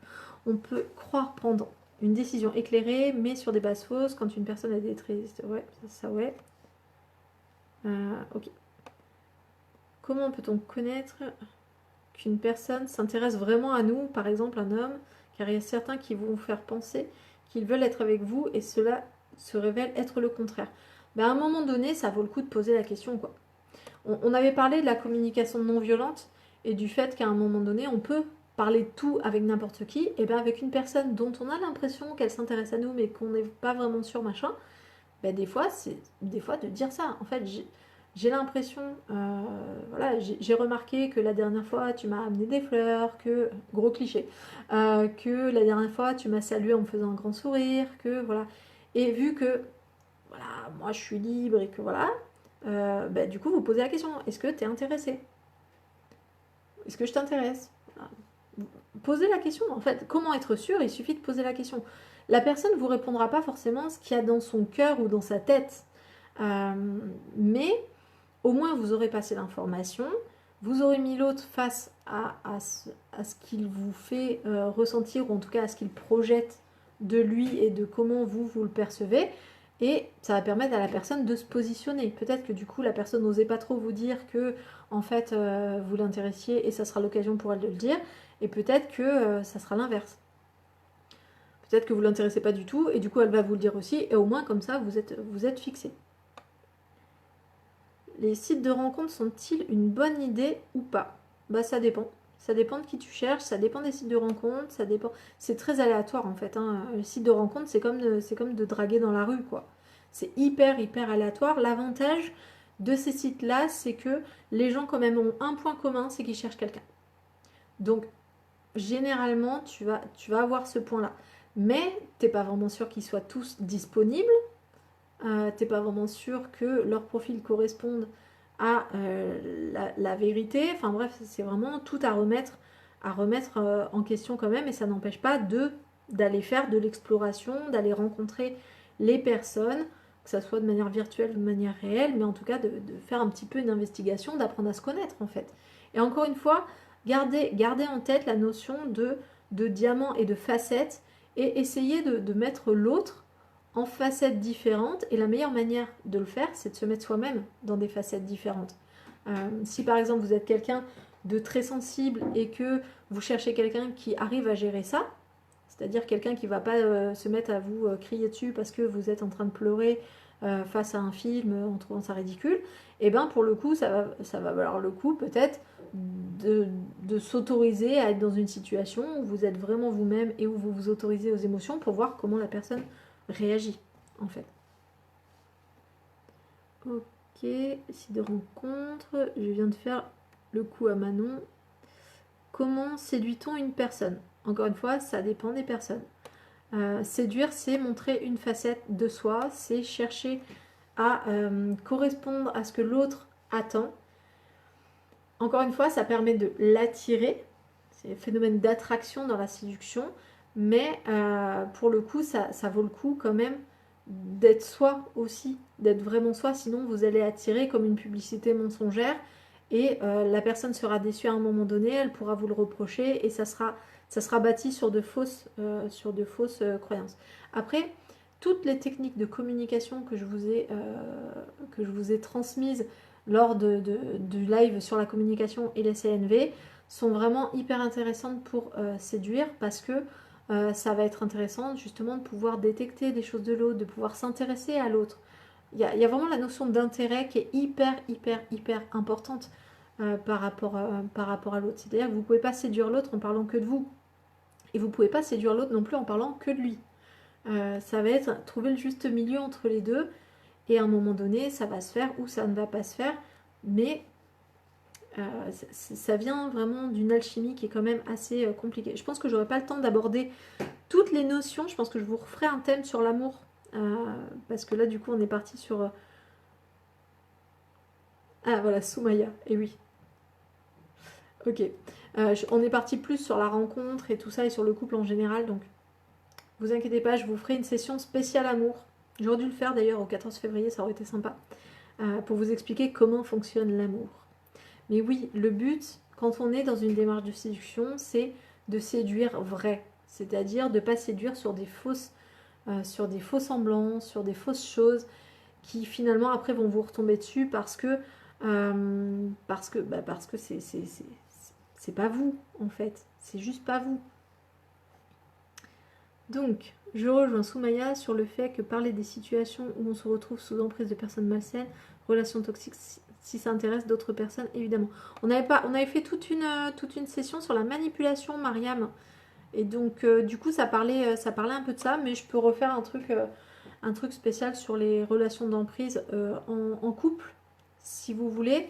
Mais ça sera quand même assez redondant avec la session sur la manipulation. Mais c'est possible. J'essaie de supprimer, mais ça se met pas à jour rapidement. Tac, tac, tac, tac. J'essaie d'avancer. Alors, les red flags, je connais pas. Je vais peut-être faire ma vieille, mais je ne sais pas du tout ce que c'est. Donc, si vous pouvez me dire ce que c'est, ça serait cool. J'ai un problème, ça fait 8 mois que je suis séparée et je ne me vois plus avec quelqu'un d'autre, dans le sens où tout me rappelle mon ex. Et au fond de moi, j'ai l'impression que je vais perdre mon temps. Tu ne perds jamais ton temps. Tu ne peux pas perdre ton temps. Chaque personne vit 24 heures par jour. Quel que soit ce que tu fais de ce temps, tu ne perds pas ton temps. Et il n'y a jamais de perte de temps dans le couple ou en amour. Sauf si vraiment tu mets derrière le fait de te mettre en couple la notion d'enfant qui effectivement est timée. Si vraiment tu veux vraiment avoir des enfants de manière naturelle, voilà, donc ça c'est timé, c'est le seul truc qui va te mettre une limite. Mais en fait, tu perds pas ton temps en rencontrant des gens parce que même si finalement c'est pas eux qui te vont dans ton quotidien, si c'est pas les bonnes personnes, ben, concrètement tu apprends des choses sur toi et ça te permet de mieux sélectionner des personnes qui te correspondent plus par la suite. Donc tu ne perds jamais ton temps, dans tous les cas tu vis. On perd jamais son temps, on vit son temps. Donc ça c'est très important. Vous avez pas, c'est pas le timer en mode oh là là, déjà 24 ans, mais alors je suis toujours pas en couple. Non, franchement vous perdrez jamais votre temps. Vous avez fait d'autres choses à la place et c'est pas forcément gênant. Alors, donc ça fait 8 mois et tu es séparé et tu te vois plus avec quelqu'un. Pour le coup, Sonia, ça vaut le coup de le travailler effectivement avec quelqu'un. Si vraiment ça te pose vraiment problème et que là c'est un truc entre toi et toi, ça vaut le coup de le travailler avec quelqu'un. Le fait de pas te revoir avec quelqu'un, mais pourtant c'est important pour toi. Il y a peut-être un petit travail à faire de deuil de la relation et de ce que tu avais investi dans la relation. Donc les couples hyper fusionnels, mais vous êtes à fond ce soir, c'est super. Les couples hyper fusionnels et dépendants l'un de l'autre cachent-ils un mal-être personnel? Non. Alors derrière les couples fusionnels, on en avait parlé sur les familles fusionnelles et les familles enchevêtrées, c'est exactement le même principe, c'est-à-dire que c'est un système où finalement les deux s'autosuffisent. Souvent on a un rapport à l'extérieur qui est plutôt coupé, c'est-à-dire que c'est un ensemble, c'est un bloc. Ils se déplacent à deux, ils font leurs courses à deux, voilà, ils se séparent à de rares occasions quand ils sont obligés pour aller travailler ou des choses comme ça, quand ils n'arrivent pas à travailler ensemble. Mais oui, les couples fusionnels, derrière le fait d'être en couple fusionnel, il peut y avoir effectivement du mal-être personnel, c'est pas tout le temps le cas. Des fois, c'est juste une vision du couple qui est comme ça. Et voilà, c'est pas forcément toujours un mal-être personnel, mais parfois ça l'est. Et notamment quand les personnes cherchent leur moitié, des fois ça vient d'une représentation du couple, mais des fois ça vient aussi d'un manque de confiance en soi ou du fait d'avoir l'idée qu'une personne va pouvoir la compléter. Donc oui, il peut y avoir un mal-être, mais c'est pas forcément systématique non plus. Il y a des couples fusionnels qui fonctionnent très très bien comme ça, avec des personnes qui sont très entières. Elles sont entières indépendamment et elles sont fusionnelles ensemble et ça marche très bien aussi. C'est dommage, quoi qu'il en soit, j'imagine que ça demande un investissement particulier, mais vous envisagez de continuer ce genre de live après le confinement. C'est tellement intéressant. Ah ben ça me fait plaisir que tu trouves ça super intéressant. Pour le coup, on l'a mis en place, Mariam qui pose la question de est-ce que va y avoir ce genre de live après le confinement. Moi, j'aimerais bien le continuer. Après, c'était pas le projet initial, donc il faut que j'en parle. Il faut que j'en parle à la direction du Crous. Voilà, mais en tout cas, voilà, c'est un projet. En tout cas, c'est quelque chose que j'aimerais continuer parce que je trouve ça intéressant. Alors, le red flag, c'est des indicateurs qui sont censés te faire fuir. Si tu les vois, c'est que la problème a un problème. La personne peut-être a un problème, en gros, ou n'est pas fait pour toi. Ah oui, j'ai vu ça dans une vidéo un jour. Ça parlait de la friend zone. Je sais pas trop quoi. J'avais vu ça. J'avais trouvé ça très très sympa.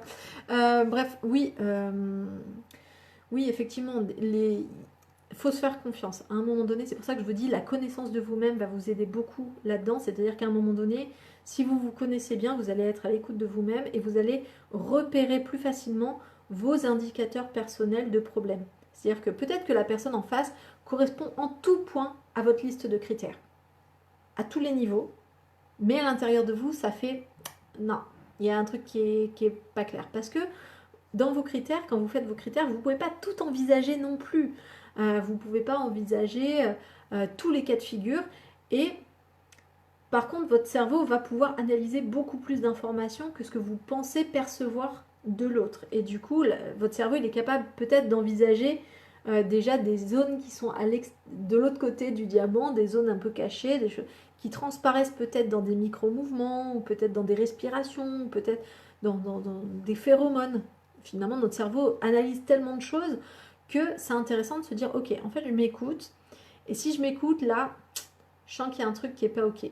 Ça ne vous donnera pas forcément l'info de qu'est-ce qui n'est pas ok. Peut-être que c'est un truc qui vient clairement de vous, ou c'est un truc qui vient de l'autre, ou juste de la relation ou du contexte. Mais ça vous donne effectivement des indications du fait que tout n'est pas ok, en fait. Et en général, quand vraiment les couples se cassent la figure, la plupart du temps, les gens le disent en fait. Ouais, mais en fait, je l'avais senti. Ça faisait quelques temps déjà, je me posais la question. Il y avait des choses, des indicateurs justement. Puis même s'il n'y avait rien, je sentais que ça n'allait pas. Faut se faire confiance.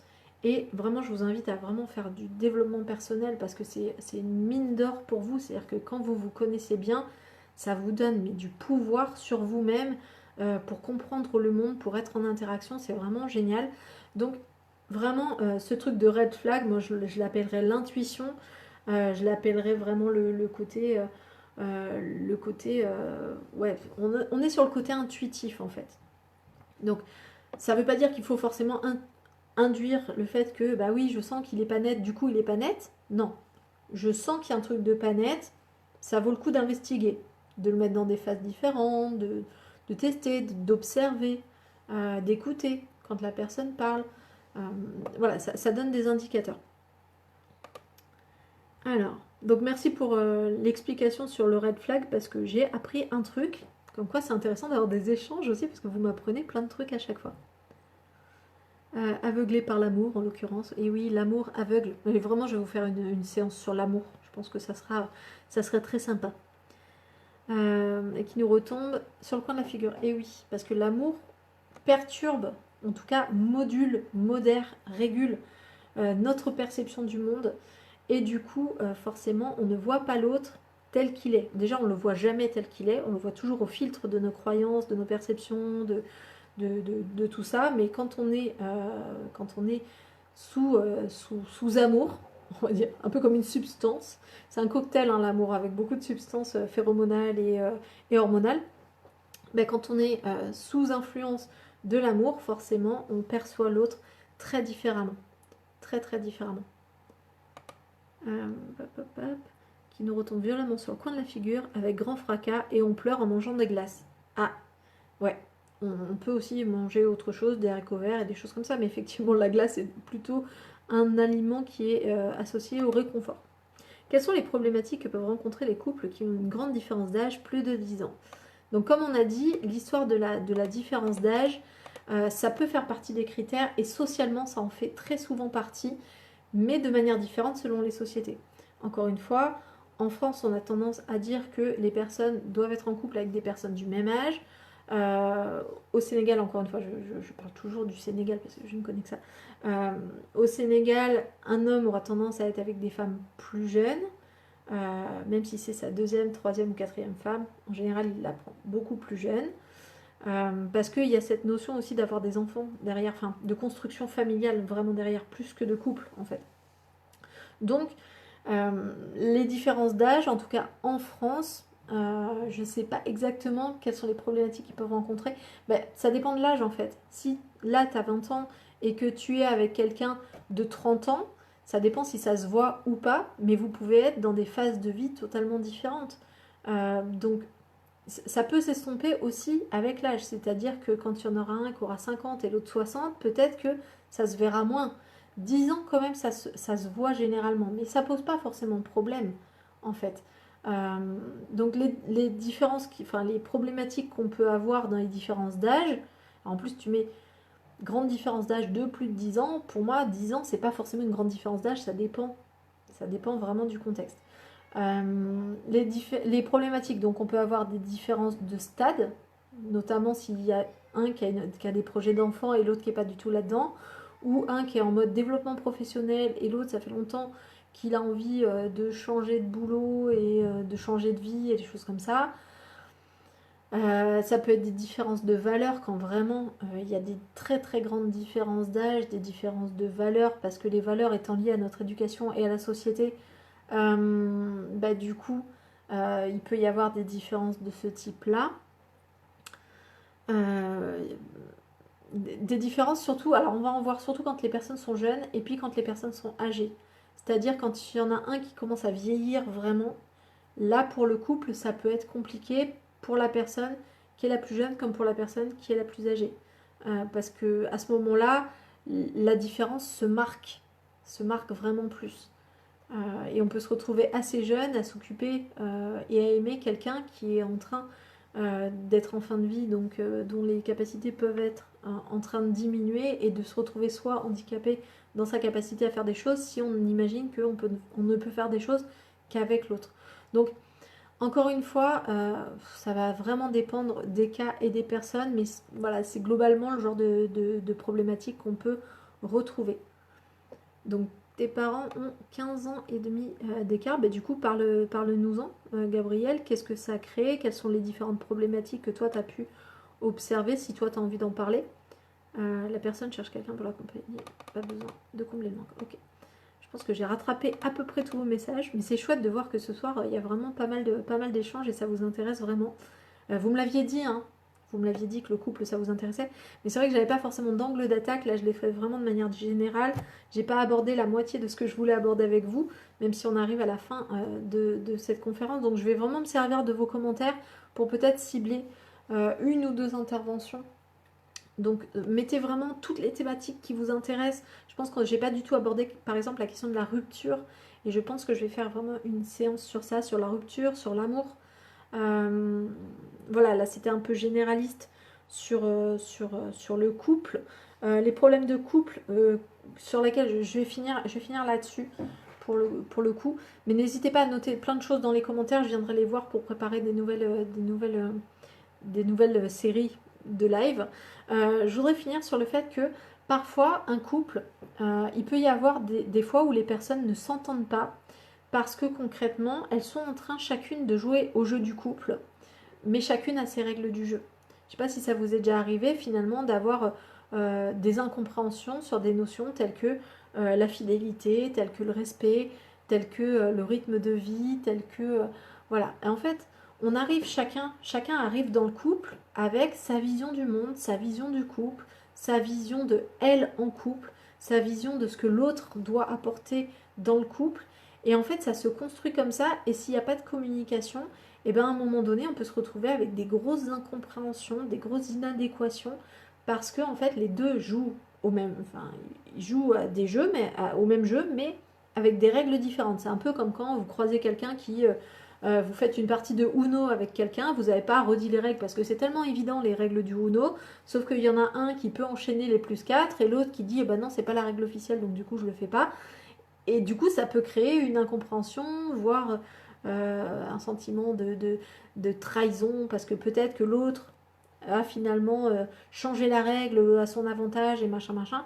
Donc c'est vraiment comme ça. On arrive dans le couple avec une vision très implicite et on ne s'en rend même pas compte des fois de ce qu'on amène dans le couple, des valises qu'on amène dans le couple. Et des fois, ça vaut le coup de dire, ok, en fait, ça va être quoi les règles?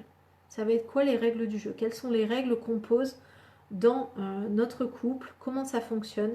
Je pense notamment à une personne qui avait justement des problématiques, euh, ça touche pour le coup à la sexualité, mais qui avait une problématique de sexualité avec violence, on va dire, mais qui était maîtrisée. On était vraiment sur des pratiques sadomasochistes, on va dire.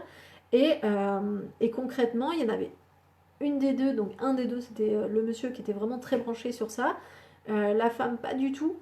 Et du coup, en fait, il y avait une incompréhension à ce moment-là de leur vie parce que concrètement, en fait, ils jouaient à la sexualité, mais en fait, ils n'avaient pas du tout les mêmes règles du jeu. Pour l'un, il y avait des choses qui étaient permises et d'autres qui étaient pas très intéressantes, et puis pour l'autre, c'était vraiment le plus intéressant, et il y avait des choses qui étaient totalement interdites, et que l'autre amenait dans le jeu, enfin bref, ça allait pas du tout. Donc, pour le coup, ça vaut le coup, si à un moment donné, vous êtes en couple, et que vous sentez que ça marche pas, demandez-vous, ok, en fait, c'est quoi mes règles du jeu? Et c'est quoi les règles du jeu que je perçois chez l'autre? Est-ce qu'on a la même règle concernant la fidélité? Est-ce qu'on a la même règle concernant les règles de vie? Sur l'engagement de ce que chacun doit faire. Encore une fois, ça, on pourrait se dire, bah oui, en France, c'est 50-50. Bah, on n'a pas tous la même vision des choses. Il y a des couples où c'est un des deux qui doit faire la vaisselle, par exemple, la femme, allez, je vais rentrer dans le cliché, c'est la femme qui doit faire la vaisselle, mais c'est l'homme qui doit faire le barbecue. Encore une fois, c'est socialement véhiculé. On le retrouve quand même dans beaucoup de familles, cette différence-là.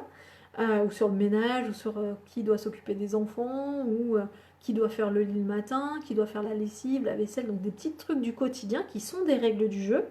Mais si vous n'avez pas les mêmes, vous pouvez vous retrouver à avoir des incompréhensions. Donc des fois, ça vaut le coup de, ok, on met les trucs à plat. Qu'est-ce qui est acceptable pour toi? Qu'est-ce qui est acceptable par moi? Comment on s'arrange et comment on s'arrange avec le reste? Comme l'histoire des araignées de Gabriel, où finalement il y en a un qui n'aime pas les araignées, l'autre qui aime bien les araignées. Bah, du coup, celui qui aime bien les araignées, c'est lui qui les emmène dehors.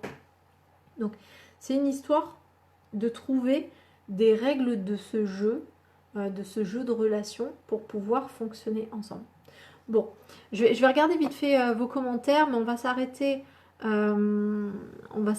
là. Ouais, je vois que ça repart dans d'autres questions. Donc continuez pendant les minutes qui restent à me poser des questions. Je me servirai vraiment de vos commentaires pour planifier par exemple les thématiques de la semaine prochaine. Donc moi vraiment ça m'intéresse que vraiment vous me donniez des retours par rapport à ces lives. Donc ça me fait super plaisir que ces lives vous intéressent. N'hésitez pas à me donner les thématiques, même en dehors de la problématique du couple. Moi j'adore partager avec vous et j'ai cette approche-là aussi en cabinet. Donc j'aime partager et j'aime rendre les gens autonomes. Donc du coup ça marche vraiment dans cette problématique-là. N'hésitez pas si vraiment vous êtes en difficulté par rapport à votre couple ou par rapport au fait de ne pas être en couple, voilà, d'être en couple ou de ne pas être en couple, à vous faire accompagner. Vous n'êtes pas obligé de gérer les choses seul. Il y a des thérapeutes familiaux et des thérapeutes de couple aussi qui peuvent très bien vous aider pour gérer la situation. Des fois, il suffit juste de se mettre autour d'une table et d'avoir quelqu'un qui va faire le médiateur, qui va pouvoir vous poser les bonnes questions, qui va pouvoir réguler les échanges pour pouvoir vraiment aplanir et assainir les choses. Donc n'hésitez pas à faire appel à des professionnels. Je sais que ça a un coût, je sais que ça c'est pas forcément évident, mais vraiment ça vaut le coup, ça va peut-être vous faire gagner des années pour des années de souffrance en couple, alors que peut-être qu'il suffisait de poser une question du type mais en fait, qu'est-ce que tu veux? Ou c'est quoi ton rôle d'après toi? Voilà, c'est des questions en fait qu'on pose qui semblent tellement banales, mais en fait qui peuvent tout changer dans un couple. Donc voilà, je vais m'arrêter là parce que vraiment sinon je vais exploser le timing et jusqu'à minuit et demi on en a, mais continuez à poser des questions, même après le live, à poser des questions à la suite des commentaires que vous avez mis. Moi ça va me donner plein d'idées pour la semaine prochaine. Demain j'avais prévu de vous parler de l'amitié, donc on reste quand même dans la notion de lien. Je vais compléter un peu ce que j'ai pas dit ce soir, parce qu'encore une fois j'avais prévu de dire plein de choses et j'ai préféré quand même rebondir sur ce que vous me disiez, c'était beaucoup plus intéressant. Mais voilà, je vais reprendre des choses que du coup j'ai pas dites ce soir, et on parlera donc de l'amitié demain. Donc comment se faire des amis, comment entretenir ses relations amicales, comment faire en sorte qu'une relation amicale ne devienne pas toxique. Notamment, voilà, ça va être principalement les notions qu'on va aborder demain. Et du coup, la semaine prochaine, probablement au moins un des lives sur encore le couple, en prenant une de vos thématiques. Voilà, ou les deux. On verra. Bon, ça dépendra de ce que vous me dites. Allez, je vous laisse sur ça. Prenez vraiment soin de vous. Que vous soyez en couple ou célibataire, n'hésitez pas à prendre soin de vous. C'est vraiment la base d'une relation de couple épanouie, mais d'une relation avec soi-même épanouie. C'est vraiment très important. Et je vous souhaite du coup une bonne soirée, une bonne nuit. Et à demain soir pour ceux qui seront là demain soir pour la question de l'amitié.